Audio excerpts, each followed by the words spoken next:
नमस्कार जंटू में स्वागत है आपका। मैं हूं योगेंद्र। आप देख रहे हैं एक मुलाकात में हमारे साथ हैं राजस्थान विधानसभा की सदस्य दीप्ति किरण माहेश्वरी। दीप्ति जी, आपका जंटू में बहुत बहुत स्वागत है। ये खैर अब कहूं कि ईश्वर की मर्जी की बात है कि किरण जी के बाद अब पारी दीप्ति जी देख रही हैं और मैं कहूंगा कि एक ऐसी ईश्वर की एक स्थिति बनी कि बाई इलेक्शन है और उसके बाद दीप्ति जी को ये मौका मिला और उसके बाद अब आगे बढ़ रही है। दीप्ति जी, सबसे पहले तो मैं सवाल यही करना चाहूंगा कि कभी राजनीति को लेकर के किरण जी से बात होती थी कि राजनीति में ये सब कुछ करना चाहिए या फिर उनके कुछ ऐसे सपने थे जिनको पूरा करना चाहती थी? आपको मैं योगेंद्र जी ये जरूर कहना चाहूंगी कि राजनीति के बारे में तो कभी चर्चा नहीं होती थी। किरण जी राजनीतिक फिगर सबके लिए थी, हमारे लिए मदर थी। तो घर पर एक उन्होंने बहुत अच्छा एनवायरनमेंट बना रखा था कि जो पॉलिटिक्स है वो गेट के बाहर तक रहती थी और घर के अंदर आने के बाद वे सिर्फ अपनी जो घर की ड्यूटीज हैं वो निभाती थी as a mother, as a daughter in law, as a wife, जितनी भी सब रिस्पॉन्सिबिलिटीज होती थी तो उस हिसाब से वे रहती थी। तो कभी राजनीति के बारे में इतनी चर्चा नहीं होती थी। राजनीति या नॉन राजनीति, बट हार्डवर्क करना बहुत इम्पोर्टेंट है, आप किसी भी फील्ड में हो। तो एक यही सबसे बड़ी इम्पोर्टेंट चीज मैंने उनसे ली है। जी बिल्कुल, निश्चित रूप से बजट सत्र के रूप में ये आपका पहला सत्र रहा जी। लेकिन दीप्ति जी, बहुत अच्छा कि आप बड़े बेबाक तरीके से और अपनी बातें रख पा रही हैं, आप हर डिबेट में हिस्सा लेती हैं। कभी उन्होंने कोई ऐसी बात शेयर की कि मैं एटलीस्ट यह चाहती हूं कि प्रदेश में या राजनीतिक में या समाज सेवा में कि ये सब चीजें हों, ऐसा कुछ?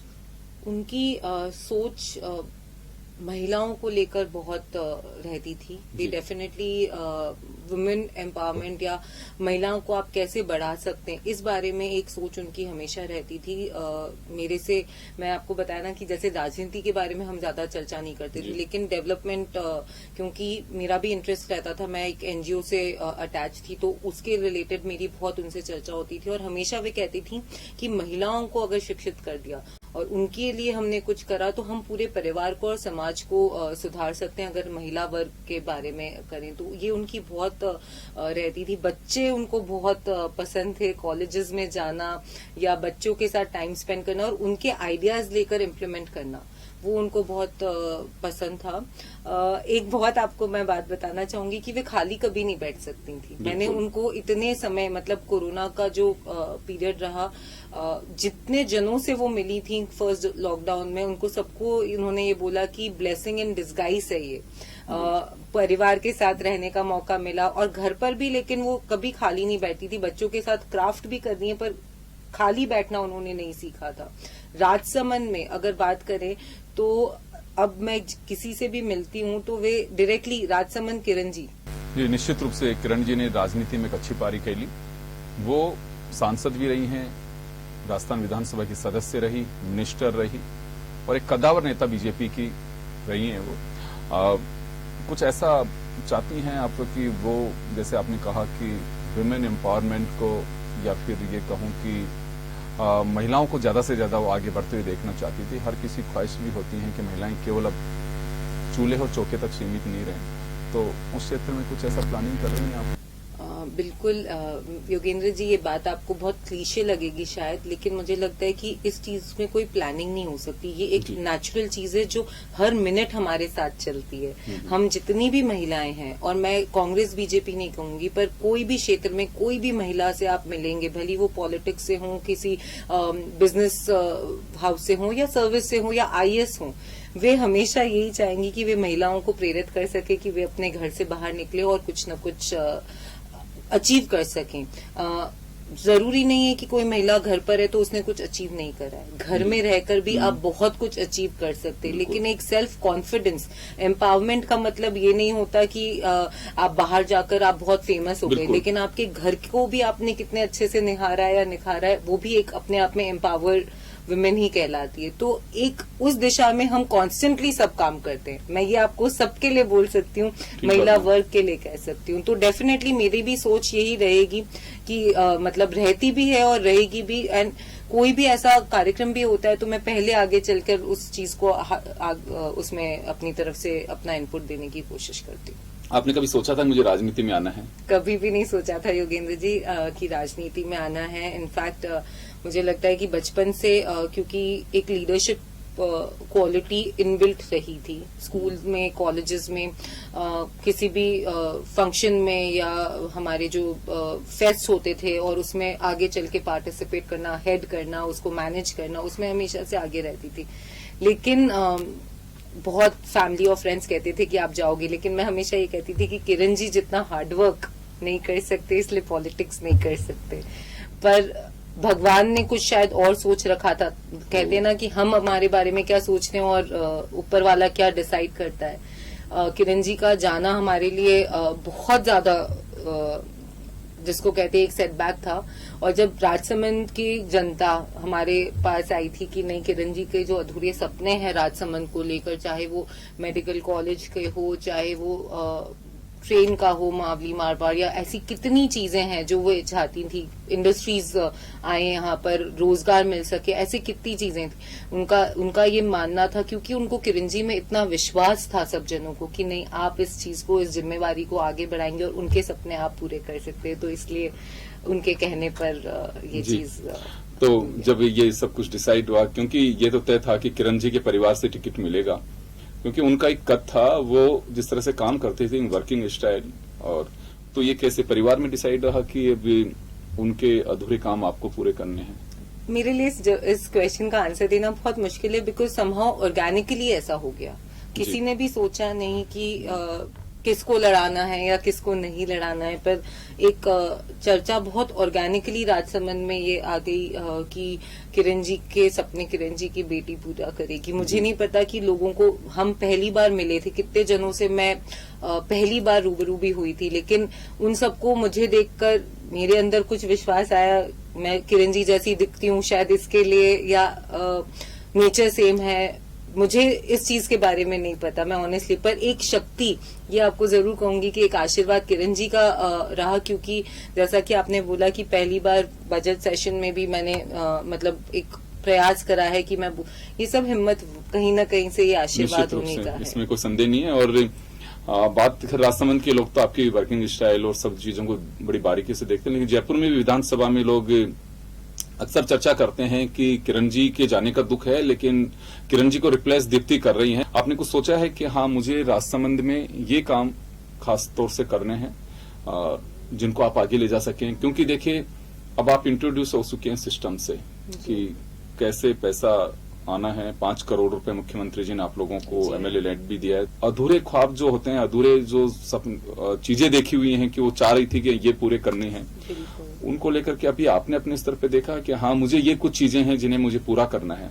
डेफिनेटली सबसे बड़ा एजेंडा जो हमारा अभी का है वो मेडिकल कॉलेज को लेकर है, जिसमें हमारी सांसद, जिनको मैं कहूंगी मतलब मेरी तो बड़ी सिस्टर जैसे हैं, क्योंकि उनका मार्गदर्शन बहुत रहता है, तो दिया कुमारी जी और हम दोनों मिलकर ये प्रयास कर रहे हैं कि राजसमंद में एक मेडिकल कॉलेज आए, जिससे कि यहाँ की डॉक्टर्स की सुविधा भी बढ़े हमारे राजसमंद की, और बच्चों को पढ़ाई की सुविधा भी होए। एजुकेशन, अगर आप मेरे को पर्सनली पूछेंगे तो मैं डेफिनेटली एजुकेशन वाइज राजसमंद को बहुत अच्छा करना चाहूंगी कि अगर मेरे हाथ में कुछ होएगा जिस दिन, तो हम डेफिनेटली ये चाहेंगे कि अच्छे से अच्छे कोर्सेज और बच्चों को राजसमंद से बाहर नहीं जाना पड़े, यहीं पर उनकी एजुकेशन अच्छे से हुए। मेजर चीजों में जो किरण जी के अधूरे, उसमें एक मेडिकल कॉलेज और एक हमारे जो ट्रेन लाइन है ब्रॉड गेज, अगर हम उससे जुड़ते हैं तो हमारे यहाँ पर मार्बल व्यवसाय बहुत बड़ा है और उस व्यवसाय को बहुत सपोर्ट मिलेगा अगर हम ब्रॉड गेज लाइन ले आते हैं। तो ये 2 चीजें मेजर है जो टॉप चार्ट्स पर है, जिसमें हमारी सांसद साहिबा दिया जी भी पूरी हम मतलब पूरे जोर से लगी हुई हैं कि ये चीज हमारे राजसमंद में आए। वहाँ ट्रेन के अगर ब्रॉड गेज के साथ साथ टूरिज्म पे काफी असर हो सकता है। वो एरिया काफी इस बात के लिए, द्वारकाधीशी का मंदिर है, पास में ही नाथ द्वारा है, तो इस तरह से टूरिज्म को लेकर के भी, एक एजुकेशन को लेकर के जरूर, क्योंकि आदिवासी बेल्ट का एक हिस्सा है राजसमंद भी, और मार्बल वहां का मूल एक कह सकता हूं कि रोजगार का जरिया है। तो इसे मॉडिफाई किया जा सकता हो या फिर इसमें और रास्ते तलाशे जा सकते हो कि आप तो एनजीओ से भी जुड़ी हुई रही हैं। हर एनजीओ में एक चीज जरूर देखी जाती है कि वो लोगों को उनका एम्प्लॉयमेंट कैसे किया जा सकता है। एम्प्लॉयर नहीं बने लेकिन एक एम्प्लॉयमेंट के रूप में कैसे उन्हें आगे बढ़ाया जा सकता है। तो इस दिशा में कभी कुछ विचार करते हैं आप लोग? टूरिज्म की आपने जो बात कही है डेफिनेटली कृष्णा सर्किट से जो जुड़ा है तो हम बहुत होपफुल हैं कि डेफिनेटली हमारे यहाँ पे टूरिज्म बहुत बढ़ेगा। एंड ऑटो ये सारी चीजें कड़ियां हैं योगेंद्र जी। एक चीज चालू होती है अपने आप 10 चीजें हम इनवाइट करते हैं। उदयपुर का मुझे ध्यान है कि जब पहला ट्राइडेंट होटल और उदय विलास होटल आया था और उसके बाद जो लाइन लगी है और जिस तरीके से वो बड़ा है, तो टूरिज्म आज उदयपुर एक बहुत बड़ा डेस्टिनेशन है। और हम राजसमंद जो 45 मिनट्स ही दूर है, बीच में नाथद्वारा आता है और फिर चारबुजाजी आता है, और ये जो सर्किट पूरा अब इन्होंने कर दिया, तो ये पूरा टूरिज्म हमारा ये डिवाइड होएगा। और सब जगह से, कुंभलगढ़ से हमें बहुत टूरिज्म आता है हमारे यहाँ पर। और जब रोड्स अच्छे से कनेक्टेड है, एक बहुत बड़ा प्रोजेक्ट है जिसमें द्वारकाधीश के हाईवे से डायरेक्ट कनेक्ट होएगा एलिवेटेड रोड का। जिस दिन वो पूरा कंप्लीट हो जाएगा तो मंदिर में जो हमारा टूरिज्म है, हमारी लेक है जिसपे किरण जी ने 9 चौकी पाल, और आप कभी आए तो आप देखिए कि वहां पर किस तरीके की सुंदरता और क्या पैनोरामा बनाया है। तो उस चीज में भी हमारे को बहुत मदद मिलेगी। टूरिज्म डेफिनेटली इम्प्रूव होगा एक बार ये कृष्णा सर्किट पूरा जो बनाया है वो कंप्लीट हुए। तो धार्मिक टूरिज्म तो डेफिनेटली बढ़ेगा।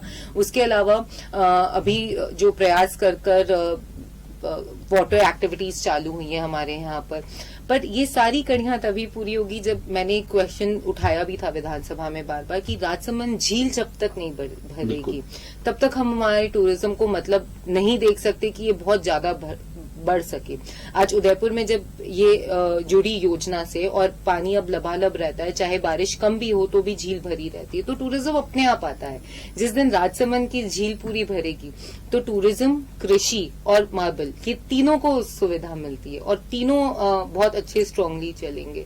तो सबसे पहला प्रयास, जो पहला कदम टुवर्ड्स टूरिज्म होगा वो यही कि हम उस झील को कैसे भरी रख सके, और वो हमारे लिए सबसे बड़ा महत्वपूर्ण। बिल्कुल निश्चित रूप से, क्योंकि बड़ी झील है और उसमें अगर एनक्रोचमेंट है तो वो हटाने की आवश्यकता है।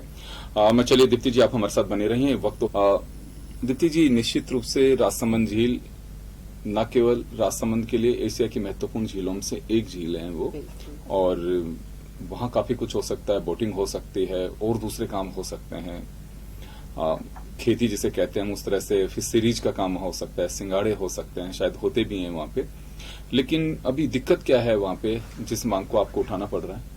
जिस मांग को हम उठा रहे हैं वो बेसिकली कि अगर हम इसको कनेक्ट करें माई नदी घाटी से, पूर्व ये मुख्यमंत्री अशोक जी गहलोत ने अपने पूर्व कार्यकाल में बोला भी था कि हम इसको ज्वाइन करेंगे, तो अगर हम ज्वाइन कर देते हैं उसको और उसमें पानी की आवक थोड़ी बढ़ा देते हैं, क्योंकि जैसा कि आपने कहा कि महत्व इस झील का बहुत है और ये बहुत बड़ी झील है। और इसमें आप सरप्राइज होंगे शायद जान के, आपको पता भी होगा कि जब ब्रिटिशर्स का रूल था तब यहाँ पे सी प्लेन लैंड हुआ करते थे, तो इतने ऐतिहासिक हिस्टोरिकल महत्व की ये झील है। तो अगर इसमें हम ये जल आवक क्षमता इसकी बढ़ेगी और हम इसको किसी योजना से जोड़ देते हैं कि जिसमें इसमें नदी के थ्रू पानी की आवक रहे, क्योंकि बारिश हमारे यहाँ पे बहुत कम होती है, पिछली बार भी बहुत कम हुई थी, और सिर्फ बारिश पे हम डिपेंडेंट नहीं रह सकते उस झील को भरने के लिए। तो जिस दिन वो झील अच्छे से लबालब होएगी और भरेगी, उस दिन ये जितनी चीजें हैं, अभी एक पैराग्लाइडिंग चालू हुई थी राजसमंद में, और मैं तो सबको बोलूंगी कि आपको जरूर करनी चाहिए, क्योंकि जब मैंने उसको करी पैराग्लाइडिंग को, ऊपर से जो राजसमंद की ब्यूटी है आप कंपेयर ही नहीं कर सकते, इतना सुंदर लगता है राजसमंद। और इसको अगर हम बढ़ाएंगे तो ऑटोमेटिकली हमारे आसपास का जो ये मेवाड़ का जोन है पूरा, ऐतिहासिक महत्व से तो वैसे भी बहुत, हल्दी घाटी ले लीजिए, कुंभलगढ़ फोर्ट ले लीजिए, इधर उदयपुर का फोर्ट है, फिर हमारे मंदिर, तो ये पूरे सर्किट का टूरिज्म, और इससे कितना एम्प्लॉयमेंट जनरेट होगा आप ये सोचिए। हमारे बहुत बड़ा एक मुद्दा रहता है कि बेरोजगारी का मुद्दा है। मेरे क्षेत्र में योगेंद्र जी हिंदुस्तान जिंक पर ही डिपेंडेंट है, अगर इंडस्ट्री के नाम पर बोले तो सबको नौकरी वहीं चाहिए। तो अगर टूरिज्म को हम हाइट देंगे तो ऑटोमेटिकली लोग उधर ट्रांसफर होंगे और रोजगार बहुत जनरेट होएगा। तो ये एक बात है। राजनीति का कैसा रहा आपका एक्सपीरियंस? योगेंद्र जी, राजनीति तो मुझे आती नहीं, मैं अभी तक भी बहुत नई हूँ, बहुत कुछ सीखना है। ये जरूर कहूंगी कि किरण जी का आशीर्वाद और हमारे जितने बड़े हैं पार्टी के सब बड़े लोग, उनका आशीर्वाद रहता है। वे टाइम टू टाइम गाइड करते रहते हैं कि किस तरीके से आपको प्रश्न भी लगाना चाहिए या बोलना चाहिए। तो मुझे लगता है कि सब जो मदद करते हैं, जो हिम्मत देते हैं काम करने की, वो एक्सपीरियंस बहुत अच्छा है। एज ए MLA आप संभागीय आयुक्त हो, चाहे कलेक्टर हो, या फिर लोगों की पीड़ा हो, और भी कहीं जाना है, मिनिस्टर से मिलना है, तो ये कैसा एक्सपीरियंस रहा आपका? अभी तक का सो फार तो बहुत अच्छा ही रहा है, क्योंकि जैसा कि मैंने आपको बताया कि बहुत हेल्पफुल हैं सब जने। और एडमिनिस्ट्रेशन की अगर मैं बात करूंगी तो कितनी चीजें हैं जो मैंने पहली बार MLA बनने के बाद AEN, JEN, XCN और कितनी चीजें कि ये काम ये डिपार्टमेंट करेगा या ये काम, तो बहुत कुछ है योगेंद्र जी अभी भी सीखने के लिए। इन 6 महीनों में काफी चीजें, मतलब पिछले अब तो 1 साल होने वाला है, काफी चीजें सीखी है, पिकअप करा है। कोरोना की वजह से जो पूरा हॉस्पिटल में मैनेजमेंट करना पड़ा, जिस तरीके से लोगों से, लेकिन ऑल इन ऑल अगर मैं आपको एक बात कहूं तो राजसमंद में जब जाती हूं और लोगों का जो प्रेम मिलता है, सब कुछ वर्थ इट होता है। क्योंकि आज भी लोग वहां पर एक बेटी मानकर ही मुझे एक्सेप्ट करते हैं। जब मैं घर पे जाती हूँ किसी के, तो माताएं आज भी कि आपकी मम्मी हमारी, बहुत मेवाड़ी में बोलते, थारी माँ हमारी अच्छी सहेली री थकी है। तो इस तरीके से जब वो स्नेह मिलता है ना, तो ये जितना भी हार्डवर्क है, जितना भी सीखना है, सब कुछ वर्थ इट हो जाता है।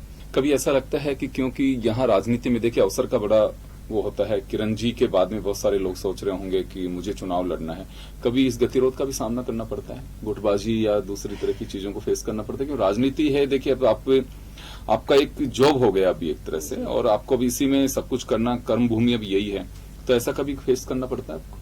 मैं आपको एक ही बात बोलूंगी, कर्मण्येवाधिकारस्तु मा फलेषु कदाचन। कर्म में बिलीव रखें, बाकी सब तो अपने आप ही होता है। कभी इससे पहले सोचा नहीं था कि आज यहाँ होंगी, तो आगे क्या होएगा वो तो कोई नहीं कह सकता है। लेकिन डेफिनेटली जैसा कि मैंने आपको बताया कि मुश्किलों से ज्यादा मुझे लोगों का साथ मिला है यहाँ पे। किरण जी के जो व्यवहारिक टर्म्स थे और जो मुझे लगता है कि बहुत लोगों के परिवार का हिस्सा वो किरण जी को अपना मानते थे, और उनकी ब्लेसिंग्स पूरी यूं की यूं मुझे मिलती रही है और मार्गदर्शन मिलता रहा है। तो कठिनाइयां तो जब तक नहीं आएगी तो आप पॉलिश नहीं हो सकते ना, हीरा भी चमकता है इतनी कठिनाइयों को पार कर कर। तो मुझे लगता है ये सारी चीजें तो एक एक्सपीरियंस के रूप में बहुत जरूरी होती है आपको आगे बढ़ाने के लिए या मोटिवेट करने के लिए। पर इससे ज्यादा मेरे ऊपर आशीर्वाद लोगों का रहा है, और उन्होंने हिम्मत दी है कि मैं काम कर सकूं। अगर मैं कहीं अटकती हूं तो भी मैं अपने सीनियर्स से एडवाइस मांगती हूं कि क्या करना चाहिए, इस अधिकारी से मेरा ये प्रॉब्लम है। और आप बिलीव करेंगे कि मुझे तो मतलब कांग्रेस बीजेपी का भी बात नहीं है, मिनिस्टर्स भी हेल्प करते हैं कि नहीं आप इसको इस तरीके से करें तो आपका काम इजीली होएगा। तो मतलब that ways I am very blessed. Good. अभी आप NGO को कंटिन्यू रखना चाहेंगे या फिर पॉलिटिक्स को? जहां दिशा दिखाएंगे, अगर राजसमंद की जनता चाहेगी तो डेफिनेटली उनकी सेवा करने में कहीं मैं पीछे नहीं रहूंगी। हमारा पूरा परिवार, राजसमंद एक हमारा परिवार का हिस्सा है, और जिस भी वे में वे चाहेंगे कि मैं उनकी सेवा करूं, उस वे में मैं उनकी सेवा हमेशा करती रहूं। अभी आपका NGO कौन देखता है? कुछ मेरा पर्सनल NGO नहीं था, round table India, ladies circle India कर NGO है। मैं उसमें बहुत एक्टिवली पार्टिसिपेट करती थी, और हम लोग ग्रुप ऑफ 15-16 पीपल, और हम एजुकेशन के बारे में काम करते थे। तो अब मैं उतना तो नहीं समय दे पाती हूँ, लेकिन जितना भी दे पाती हूँ उतना तो हम प्रयास करते ही हैं। पर पूरी टीम है जो साथ में काम करती है। देखिए जी, आप किरण जी की बेटी है तो मैंने इंट्रोड्यूस करा दिया, पूरा प्रदेश जानता है, लेकिन आपके बारे में लोग जानना चाहेंगे कि आप स्कूलिंग, एकेडमिक आपका क्या रहा, और उसके अलावा बनना क्या चाहती थी, और आप इधर आपका डाइवर्ट हो गया रूट। जी योगेंद्र जी, मैंने अपनी स्कूलिंग तो मूलतः उदयपुर से ही करी है। ग्रेजुएशन मैंने सिम्बायोसिस यूनिवर्सिटी है पुणे में, वहां से मैंने BBA करा है, और पोस्ट ग्रेजुएशन MBA मैंने करा है Welingkar institute of management Bombay से। उसके बाद IIM उदयपुर में मैंने वुमेन एंटरप्रेन्योरशिप का कोर्स करा है। तो एजुकेशन में तो यही है डिग्रीज में। उसके अलावा बनना क्या चाहती थी, सच बताऊं आपको तो अपना खुद का बिजनेस करना चाहती थी, और बहुत कुछ प्लानिंग में भी था, अपने हस्बैंड को भी बिजनेस में हेल्प करना चाहती थी, और क्योंकि एजुकेशन मार्केटिंग और मैनेजमेंट से रही है तो मार्केटिंग फील्ड में ही अपना कुछ वो करना चाहती थी कि कुछ अच्छे से करें, बट फैमिली रिस्पॉन्सिबिलिटीज भी थी और काफी चीजें थी। अभी मेरा बेटा भी बहुत छोटा है, 7 इयर्स, तो ये नहीं सोचा था कि इतनी जल्दी मैं घर से बाहर निकलूंगी, तो पॉलिटिक्स के बारे में तो कभी नहीं सोचा था, जहां हूँ वहां नहीं सोचा था। जी, हस्बैंड क्या करते हैं आपके? मेरे हस्बैंड बिजनेस करते हैं, हमारे मार्बल का बिजनेस है उदयपुर में, तो उन्हीं के साथ में आप चाह रहे थे। जी। लेकिन मैं बहुत सारे एमएलएस को देखता हूँ, पॉलिटिशियंस को देखता हूँ, एक एटीएम की तरह लोग यूज करते हैं उनको कि मैं जाऊं मेरा काम तुरंत होना चाहिए, वो चाहे जो मजबूरी हो, मांग हमारी पूरी हो, उस तरह की जो बातें होती है ना, वो कल्चर है कि अच्छा दीप्ति जी कहाँ है, फोन आप चाहे मेरे साथ अभी स्टूडियो शेयर कर रही हैं, लेकिन फोन बज रहा है तो सामने वाले को ही लग रहा है कमाल यार मैडम फोन ही नहीं उठा रही है मेरा, ऐसा महसूस होता है? बिल्कुल होता है। सबको लगता है तुरंत फोन उठाना चाहिए या तुरंत काम भी होना चाहिए। योगेंद्र जी, हम कोशिश कर सकते हैं और कोशिश में हम कहीं पीछे नहीं रह सकते, तो वो कोशिश में हम मतलब अभी अगर आपके साथ हैं तो कॉल बैक होगा, ये सबको पता है कि चलो नहीं उठाया है तो फोन भी आएगा, और मतलब अगर काम एक भरोसा ये जरूर है कि काम के लिए प्रयास जरूर होगा, होना नहीं होना एक दूसरी बात है। लेकिन अगर आज हम भी किसी के पास जाते हैं, आज मुझे लगता है अगर मैं भी पर्सनली अपना कोई काम लेकर किसी के पास जाऊं तो वो नहीं करें पर एक रिस्पांस भी मिल जाता है कि नहीं बेटा हम कोशिश करेंगे, तो हमारे मन को शांति मिलती कि नहीं अपनी तरफ से वे प्रयास करेंगे। तो जनता को और कुछ नहीं चाहिए कि आप उनके लिए प्रयास भी करो।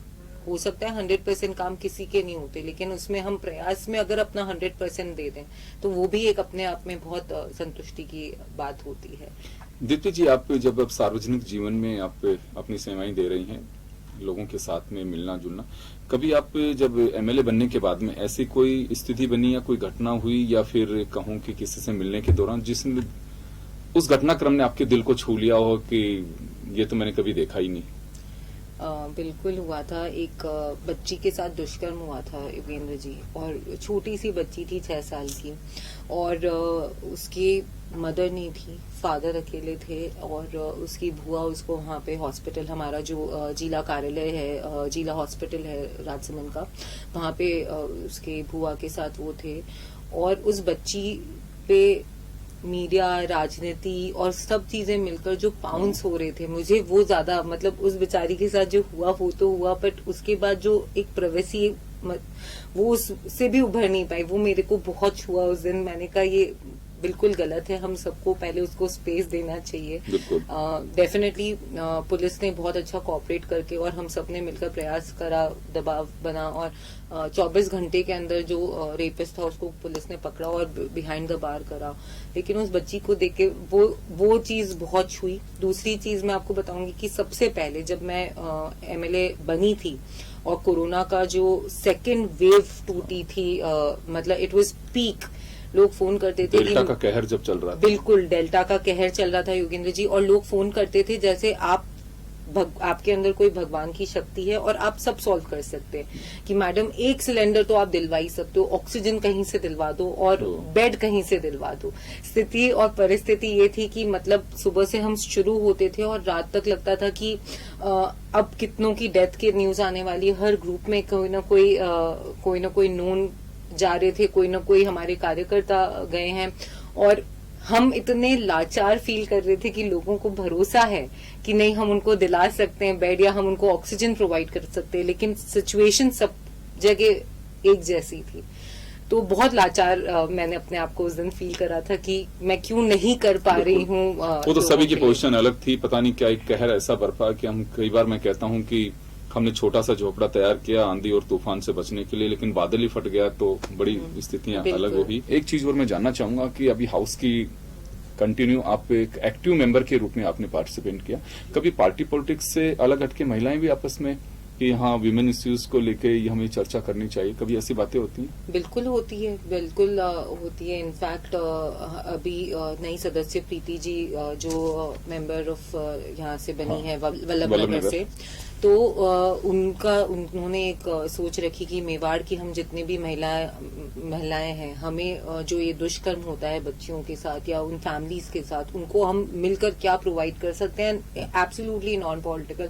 तो मुझे लगता है कि एक बहुत अच्छी पहल है और हम सब महिलाएं मिलकर, एक महिला का दुख हम नहीं समझ सकते तो कोई और नहीं समझ सकेगा। तो ऐसी पहल, ऐसी चर्चाएं जरूर होती है कि हम किस तरीके से हेल्प कर सकते हैं, और मुझे लगता है कि ऑटोमेटिकली इसमें पार्टी हट जाती है और महिला एक महिला को सपोर्ट करने के लिए जरूर खड़ी होती है। तो इन चीजों के बारे में चर्चा, उनके वहां पर क्या चैलेंजेस एज अ महिला वो फेस करती हैं, हम क्या चैलेंजेस फेस करते हैं, कितनी बार फैमिली और वर्क लाइफ बैलेंस कैसे करते हैं, तो ये भी हम उनसे सीखते हैं कि आप कैसे मैनेज करती हैं। तो ऐसी कितनी चर्चाएं होती हैं जो हम डेफिनेटली करते हैं। बिल्कुल, निश्चित रूप से कुछ चीज ऐसी हैं कि पार्टी पॉलिटिक्स के बंधन में नहीं बांधना चाहिए, उनसे ऊपर उठ करके सोचना चाहिए। करने के लिए बहुत कुछ है। एक अच्छे ये कहूं कि आपने एनजीओ से निकली हुई हैं, लेकिन यह भी एक एनजीओ जो सामाजिक सरोकार की भूमिका की एक जिम्मेदारी आपको देता है और उसमें आप आगे बढ़े। हम शुभकामनाएं देंगे। आप निश्चित रूप से किरण जी का जो मधुर व्यवहार था, आप उसको आगे लेके जाएं। उनके